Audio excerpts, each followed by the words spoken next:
பின்வரும் விகிதங்களில் எது விகித சமமாகும் அப்படின்னு கேட்டான். இதுல என்னன்னா பின்னத்தில் இருக்குது சரிங்களா. ஆப்ஷனே எடுங்க, நான் ஒன்றா சொல்றேன், நல்லா கவனிங்க. 1/2 ஈஸ்ட்டு 1/3 ஆப்ஷனையே உங்களுக்கு எழுதி காட்டுறேன் சரிங்களா. கமா கொடுத்துட்டு அதுக்கு அடுத்தது என்ன பண்ணியிருக்கான், 1/8 ஈஸ்ட்டு 1/9 அப்படின்னு கொடுத்துட்டான். ஸோ இப்போ இது விகித சமமான்னு கண்டுபிடிக்கணும். ஒன்றும் பயப்பட வேண்டாம். ஒன்றும் இல்லை, கடையும் பெருக்கணும், இடையும் பெருக்கணும், அவ்வளோதான். கடையும் பெருங்க. கடைசி 1/2யும் 1/9 நான் பெருக்கணும். இருங்க, கொஞ்சம் இடம் இல்லை, மாற்றிக்கிறேன். 1/2யும் 1/9 பெருக்கணும். இந்த மாதிரி பின்னத்தில் கொடுத்து பெருக்கலன்னா பயப்படாதீங்க, மேலே பெருக்குங்க, கீழே பெருக்குங்க, அவ்வளோதான். வேற வழி இதுவே கிடையாது.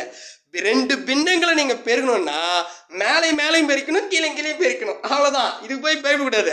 அப்போ ஒன்றையும் பெருக்கினா 1 தான் வரும். சரி, 2யும் 9 பெருக்கினா 18 வரும். சூப்பர் சரிங்களா, பெருக்கிட்டேன். புரியுதா? ஒரு பக்கம் பெருக்கிட்டோம். இப்போ இடையும் பெருக்கும், அதாவது 1/3. நான் உங்களுக்கு புரியத்துக்காக எழுதுறேன். 1/3யும் சரி, அடுத்தது 1/8யும் பெருக்கிறேன். 1/8யும் சரிங்களா. அப்போ பெருக்கணும் என்ன சொன்னேன், மேலையும் பெருக்கணும். 1 பெருக்கினா 1 தான் வரும். 3 8 வருங்க, 8 8 16, 3 8 24, அப்படி தானே? ஆமாங்க, ரைட்டு. இப்போ நீங்களே பாருங்களேன், இங்கே 1/18 வருது, இங்கே 1/24 வருது. சமாதா இல்லையா? அப்போ அது கிடையாது, அவ்வளோதான் சரிங்களா.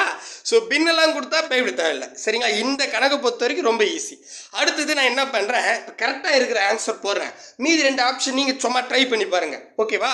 இப்போ நான் இதுக்கு ஆப்ஷன் சி தான் கரெக்டு, அதை எடுத்துக்கிறேன். இங்கே பாருங்கள், 1/10 1/100 கமா 1/100 1/1000 சரியா, ரைட். இப்போ கடையும் பெருங்க, 1/10யும் 1/1000 பெருகணும் சரிங்களா. அப்படின்னா மேலே 1 தான் வரும், 1 பெருகுனா ரைட்டு. கீழே 1000 பெருகுனா என்ன வரும், 10,000, அவ்வளோதான் சரிங்களா. ஸோ அவ்வளோதாங்க, 4 0 போட்டுக்கிட்டேன் சரியா.